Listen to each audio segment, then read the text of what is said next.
Hello, मेरा नाम है अरुणा चौहान और आज मैं पढ़ाने जा रही हूँ haloalkanes and haloarenes में, क्योंकि वही चलता हुआ आ रहा है हमारा रिएक्शंस ऑफ मेटल्स। लेकिन उससे पहले पिछली क्लास के दो रिएक्शंस रह चुके थे कुछ गड़बड़ी की वजह से। तो वो जो दो रिएक्शंस थी यानी कि कौन सी कर रहे थे हम, इलेक्ट्रोफिलिक सब्स्टिट्यूशन रिएक्शन हम पढ़ रहे थे इससे पहली पिछली वाली क्लास में। तो हम लोगों ने नाइट्रेशन करा दिया था मैंने, और सल्फोनेशन करा दिया था। उसके अलावा मैंने क्लोरीनेशन करा दिया था। Okay, halogenation. ओके, सो दो रह गए थे। कौन सा रह गया था? Friedel craft alkylation and acylation, ये रह गया था। तो आज हम करेंगे पहले इलेक्ट्रोफिलिक सब्स्टिट्यूशन का बचा हुआ पार्ट, और उसके बाद में करेंगे रिएक्शंस ऑफ मेटल्स। ओके, तो चलिए शुरू करते हैं। यहाँ पर देखिए, यहाँ पर जो फ्रीडल क्राफ्ट रिएक्शन होती है वो दो तरह की होती है। एक होती है फ्रीडल क्राफ्ट एल्काइलेशन और एक होती है फ्रीडल क्राफ्ट एसाइलेशन। तो एल्काइलेशन में क्या होता है, जब हेलोएरीन के रिएक्शन किससे करा रहे हैं, यानी यहाँ पर हमने क्लोरोबेंजीन ली हुई है, इसकी रिएक्शन हम करा रहे हैं मिथाइल क्लोराइड से इन the presence of anhydrous AlCl3। Anhydrous AlCl3 मैंने बताया था क्या होता है, लुईस एसिड होता है। तो लुईस एसिड क्या करेगा, यहां से क्लोरीन को ले लेगा, इसको इलेक्ट्रॉन चाहिए। तो जब इसको इलेक्ट्रॉन चाहिए तो ये कुछ इस तरह से डिसोशिएट होगा, इस पे मतलब पार्शियल नेगेटिव चार्ज जनरेट हो रहा होगा, क्योंकि ये इसकी तरफ अट्रैक्ट हो रहा होगा due to the deficiency of electrons. Okay, और इस पर क्या आ रहा होगा, पार्शियल पॉजिटिव चार्ज आ रहा होगा। तो यहाँ पर क्या होगा, ये इसको लेकर बाहर निकल जाता है AlCl4 माइनस के फॉर्म में, और बचता क्या है, CH3 प्लस। अब CH3 प्लस क्या करेगा, यानी अपना क्या है, ये इलेक्ट्रोफाइल है। अब इलेक्ट्रोफाइल कहाँ अटैक करेगा, या तो ऑर्थो पोजीशन पर भी अटैक करेगा एंड पैरा पोजीशन पर भी अटैक करेगा। तो पैरा पर जो अटैक करता है वो क्या बनता है, मेजर प्रोडक्ट। ओके, और मैंने बताया था ऑर्थो पैरा पर क्यों अटैक करता है, क्योंकि due to plus M effect of halogen, उसकी वजह से क्या होता है, ऑर्थो एंड पैरा पोजीशन पर इलेक्ट्रॉन डेंसिटी इंक्रीज हो जाती है, यानी नेगेटिव चार्ज आता है। नेगेटिव चार्ज पर इसलिए कौन अटैक करेगा, पॉजिटिव चार्ज, यानी इलेक्ट्रोफाइल, जिसको इलेक्ट्रॉन की जरूरत है, जिसको भूख लगी है, खाना खाना है, इसके पास खाना है नहीं, और यहाँ पर इसको खाना दिख रहा है, तो ये यहाँ अटैक करेगा और यहाँ अटैक करेगा। लेकिन इलेक्ट्रोफाइल को खाना कहाँ से ज्यादा इजीली मिल रहा है, तो इजी वे जो है खाना पाने का वो पैरा पोजीशन पर है। ठीक है, और इस पोजीशन पर कम होता है। क्यों होता है ऐसा, क्योंकि यहाँ पर क्या है, इसका माइनस आई इफेक्ट लगता है। तो वो माइनस आई इफेक्ट क्या करता है यहाँ पर, क्योंकि ये डिस्टेंस के हिसाब से काम करता है माइनस आई इफेक्ट, जितनी ज्यादा डिस्टेंस होगी माइनस आई इफेक्ट उतना कम लगेगा। तो यहाँ पर माइनस आई इफेक्ट ज्यादा है क्लोरीन का, तो ऑर्थो पोजीशन पर इसको आराम से खाना नहीं मिलेगा, ज्यादा खाना नहीं मिलेगा। ज्यादा खाना और आराम से कहाँ से मिल रहा है, यहाँ से। तो यहाँ से इजिली मिल रहा है, इसलिए मेजर प्रोडक्ट यानी ज्यादा अमाउंट में कौन बनता है, पैरा प्रोडक्ट। तो यहाँ पर क्या मिलता है, ये वाला प्रोडक्ट बनेगा। ओके, एंड ये वाला प्रोडक्ट मिलेगा। तो यहाँ पर ये कौन सी पोजीशन पर है, अगर हम अल्फाबेटिकल ऑर्डर में देखें तो 1 2 यानी सेकंड पोजीशन पर ये आएगा, और 3 4 इस टाइप से तो पता ही है। तो ये क्या हो गया, सी पहले, यानी क्लोरीन का सी पहले आता है, तो 1 क्लोरो 2 मिथाइल बेंजीन। इसका एक और नाम लिख सकते हो आप, ऑर्थो पोजीशन पर अगर हम इसको मेन सब्स्टिट्यूएंट ले लें, तो ऑर्थो पोजीशन पर क्या लगा है, क्लोरीन लगा हुआ है इसके रेस्पेक्ट में, तो ये हो जाएगा ऑर्थोक्लोरोटोलुइन भी बोल सकते हैं इसको। यहां पर बात करें तो 1 2 3 4, 1 क्लोरो 4 मिथाइल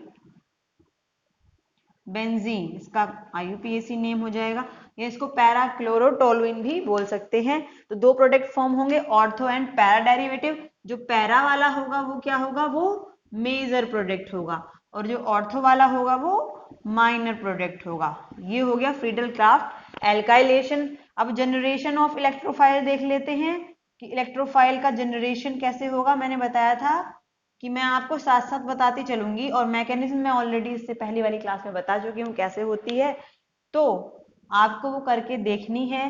ओके, और जिन्होंने पिछली क्लास देख ली होगी तो वो अच्छे से जान गए होंगे। अब जनरेशन ऑफ इलेक्ट्रोफाइल कैसे होता है, हमारे पास में मिथाइल क्लोराइड है, हमारे पास में एनहाइड्रस AlCl3 है। अभी मैंने बताया था कि CH3Cl और AlCl3 है यहाँ पर एनहाइड्रस कंडीशन में, ये लुईस एसिड का काम करता है। और ये क्या करेगा, इसको इलेक्ट्रॉन चाहिए होंगे तो ये इस क्लोरीन से ले लेगा और ये इलेक्ट्रॉन लेकर बाहर निकल जाएगा। तो इलेक्ट्रोफाइल क्या होगा यहाँ पर, CH3 plus and AlCl4 minus बाहर निकल जाएगा। ओके, ये AlCl4 माइनस बाद में क्या करता है, जब रिमूवल ऑफ इलेक्ट्रोफाइल होता है उस स्टेप में ClH के साथ में यानी कि इलेक्ट्रोफाइल के साथ में ऐड हो जाता है और बाहर निकल जाता है, और AlCl3 वैसे का वैसे ही मिल जाता है। तो आप कह सकते हो कि AlCl3 एक तरह से कैटलिस्ट की तरह वर्क कर रहा है। I hope Friedel craft alkylation आपको समझ में आ गया होगा। ओके, ये है ये वाला फ्रीडल क्राफ्ट एल्काइलेशन। अब बढ़ते हैं फ्रीडल क्राफ्ट एसाइलेशन की तरफ। ये फ्रीडल क्राफ्ट एल्काइलेशन पढ़ा है हमने, ठीक है, क्या पढ़ा है, फ्रीडल क्राफ्ट एल्काइलेशन। यहाँ पर ऊपर मैंने थोड़ा मिस्टेक कर दिया था, एसाइलेशन लिख दिया था। ओके, अब फ्रीडल क्राफ्ट एल्काइलेशन में एक चीज और है, अगर फ्रीडल क्राफ्ट एल्काइलेशन में इलेक्ट्रोफाइल में रीअरेंजमेंट हो सकता है यानी कि मोस्ट स्टेबल इलेक्ट्रोफाइल बन सकता है तो वो बन जाएगा। जैसे यहाँ पर हम देख सकते हैं, अगर हम यहाँ पर जनरेशन ऑफ इलेक्ट्रोफाइल करें यानी कि जनरेशन ऑफ इलेक्ट्रोफाइल, तो उसमें क्या होगा, CH3 है यहाँ पर यानी कि ये प्रोपाइल हैलाइड है। ओके, इसके साथ में AlCl3 है हमारे पास में।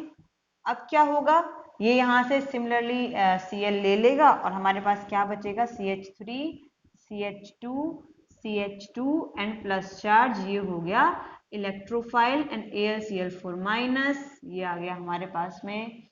ठीक है, अब उसके बाद में क्या होगा, यहाँ पर आप देख सकते हो कि ये जो इलेक्ट्रोफाइल है यानी यहाँ पर जो कार्बोकेटायन है वो 1 डिग्री कार्बोकेटायन है। ओके, लेकिन यहाँ पर पॉसिबिलिटी है कि 2 डिग्री कार्बोकेटायन की फॉर्मेशन हो जाए, यानी इससे ज्यादा स्टेबल कार्बोकेटायन फॉर्म हो सकता है। तो यहाँ पर क्या होगा, हाइड्राइड शिफ्ट हो जाएगा, 1 2 हाइड्राइड शिफ्ट, 1 2 हाइड्राइड शिफ्ट हो जाएगा। और जब ये 1 2 हाइड्राइड शिफ्ट होगा यहाँ पर, ठीक है, तो ये क्या आ जाएगा, यहाँ पर पॉजिटिव चार्ज हो जाएगा और हाइड्रोजन यहाँ पर शिफ्ट हो जाएगा। तो ये होगा CH3 CH plus and CH3। अब इलेक्ट्रोफाइल कहाँ है, ये वाला इलेक्ट्रोफाइल है यानी कि 2 डिग्री कार्बोकेटायन फॉर्म हो रहा है। अब ये जो इलेक्ट्रोफाइल है ये कहाँ अटैक कर देगा, 2 पोजीशन पर, या तो पैरा पोजीशन पर अटैक करेगा और दूसरा ऑर्थो पोजीशन पर। इजी कौन सा है अटैक, पैरा वाला, ठीक है, एज कंपैरिजन टू ऑर्थो। तो पैरा वाला प्रोडक्ट क्या होगा, मेजर प्रोडक्ट होगा कुछ इस तरह से, और ये क्या होगा, माइनर प्रोडक्ट होगा। ठीक है, आई होप क्लियर होगा। इसका अगर IUPAC नेम लिखना है तो क्या होगा, फर्स्ट पोजीशन पर 1 2 क्लोरो आ गया तो 2 आइसोप्रोपाइल 1 क्लोरो 2 आइसोप्रोपाइल बेंजीन, और इसका लिखना हो तो 1 2 3 4, तो 1 क्लोरो, इसका नाम हो जाएगा, मैं यहां पर लिख देती हूँ, 1 क्लोरो 4 आइसोप्रोपाइल 4 आइसोप्रोपाइल बेंजीन, ये सेकंड वाले का IUPAC नेम हो जाएगा। आई होप यहां तक क्लियर है। अब बढ़ते हैं फ्रीडल क्राफ्ट एसाइलेशन की तरफ। अब लेते हैं फ्रीडल क्राफ्ट एसाइलेशन की रिएक्शन यानी सेकंड इसका टाइप। तो उसमें क्या हो जाता है, उसमें भी सिमिलर, जब हेलो एरीन की रिएक्शन किससे करा रहे हैं, इससे करा रहे हैं एसिटाइल क्लोराइड से। Okay, in the presence of anhydrous AlCl3, तो क्या फॉर्म होगा, ortho product and para product. और सिमिलरली जो पैरा प्रोडक्ट होगा वो मेजर प्रोडक्ट होगा। यहाँ पर भी मेजर प्रोडक्ट कौन सा होगा, पैरा, और ये होगा माइनर। इसको क्या बोलेंगे, क्योंकि यहाँ पर ये वाला ग्रुप लगा हुआ है इसके साथ में बेंजीन लगी हुई होती है तो इसको बोलते हैं एसिटोफिनोन। ओके, और ये कौन सी पोजीशन पर है? सेकंड पोजीशन पर क्या है? क्लोरीन है, तो 2 क्लोरो एसिटोफिनोन, एसिटोफिनोन। ऐसे ही ये क्या हो जाएगा? 1 2 3 4, 4 क्लोरो एसिटोफिनोन, ये इस वाले बाउंड का नाम हो जाएगा। इन the presence of acetyl chloride करा रहे हैं रिएक्शन हेलो एरीन की, यानी क्लोरोबेंजीन की। और यहाँ पर भी जब जनरेशन ऑफ इलेक्ट्रोफाइल कराते हैं तो वो कैसे कराते हैं? जनरेशन ऑफ इलेक्ट्रोफाइल जो हो रहा है वो कैसे हो रहा है? सेम जैसे हमने पिछली वाली में कराया था कि यहाँ से क्लोरीन चला जाएगा किसके साथ में? AlCl3 के साथ में, क्योंकि ये क्या है? लुईस एसिड है, तो ये इलेक्ट्रॉन लेके बाहर चला जाएगा। तो इलेक्ट्रोफाइल क्या होगा हमारे पास में? CH3CO प्लस और AlCl4 माइनस, ये हो गया। तो इलेक्ट्रोफाइल ये कहाँ अटैक करेगा? पैरा पर, एंड और किस पे अटैक करेगा? ऑर्थो पर। पैरा वाला क्या होगा? मेजर प्रोडक्ट होगा। Okay, I hope Friedel craft जो एसाइलेशन है वो भी आपको क्लियर हो गया होगा। अब हम स्टार्ट करने जा रहे हैं reactions of metals with hello arene. Okay,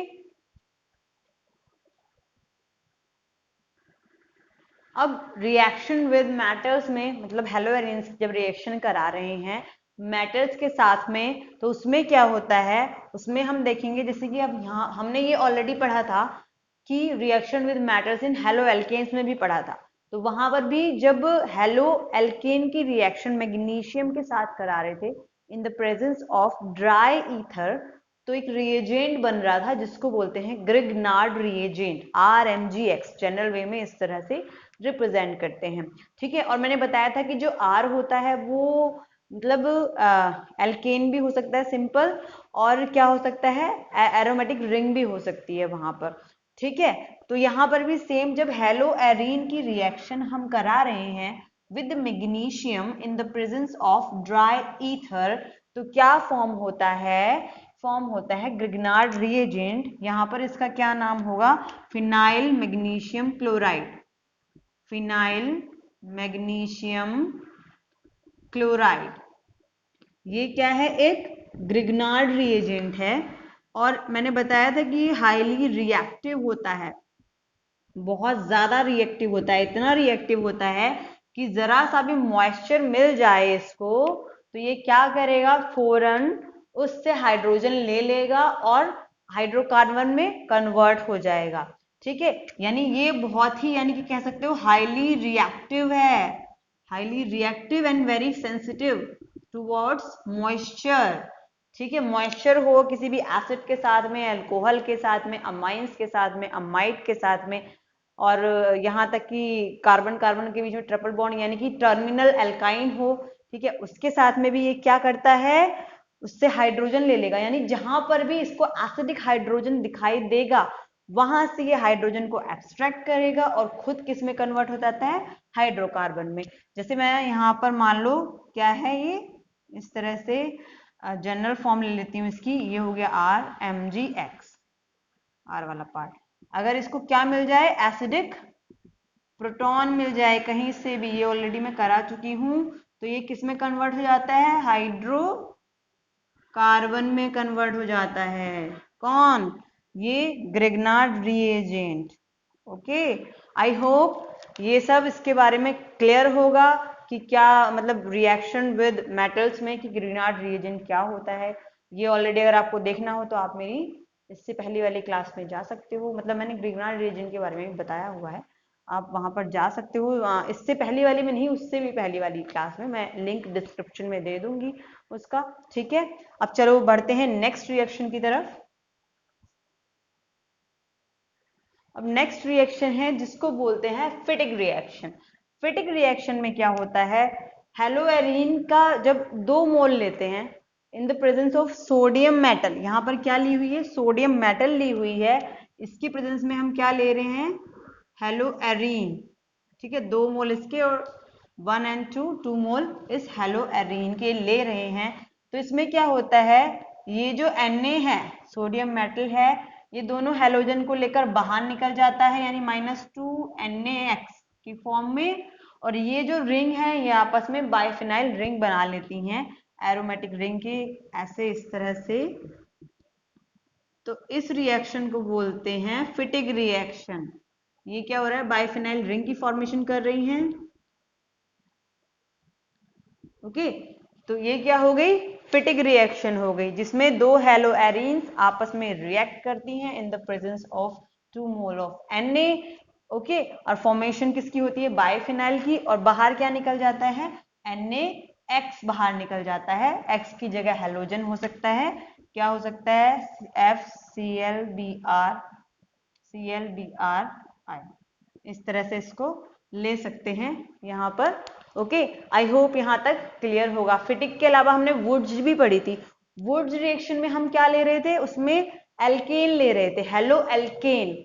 same reaction हो रही थी, बस यहाँ पर क्या था, इस बेंजीन रिंग की जगह एल्केन वाला पार्ट था, ठीक है। और फिटिक रिएक्शन में क्या है, बेंजीन है उस R यानी कि एल्केन की जगह पर। यहाँ पर भी सेम यानी सिमिलर 2 मोल आपस में रिएक्ट करके क्या बना रहे हैं, बाइफिनाइल। वहां पर भी 2 एल्केन ग्रुप आपस में कनेक्ट हो जाते हैं। ऐसे ही इन दोनों का कॉम्बिनेशन करके यानी कि वुड्स फिटिक रिएक्शन बनी। वुड्स में हो गया क्या, हेलो एल्केन, और फिटिक में क्या हो गया, हेलो एरीन, और वुड्स फिटिक में क्या हो गया, दोनों को मिला दिया, यानी एक एरीन वाला पार्ट और एक एल्केन वाला पार्ट। तो बढ़ते हैं नेक्स्ट रिएक्शन की तरफ। नेक्स्ट है वुड्स फिटिक, मैंने बताया था। एक है क्या, क्लोरोबेंजीन, ये हमारे पास में क्या है, क्लोरोबेंजीन है, और ये हमारे पास में क्या है, क्लोरोइथेन है, क्लोरोइथेन, ठीक है। जब क्लोरोइथेन और क्लोरोबेंजीन को लेते हैं किसके साथ में, सोडियम मेटल के साथ में, तो किसकी फॉर्मेशन होगी, यानी यहां से क्या निकल जाएगा, ये बाहर निकल जाएगा, -2 NaCl, ठीक है, इस तरह से। और क्या फॉर्म हो जाएगा, ये जो ये वाला पार्ट है यानी CH2CH3 वाला किसके साथ लग जाएगा, इस रिंग के साथ में। तो यहाँ पर कुछ इस तरह से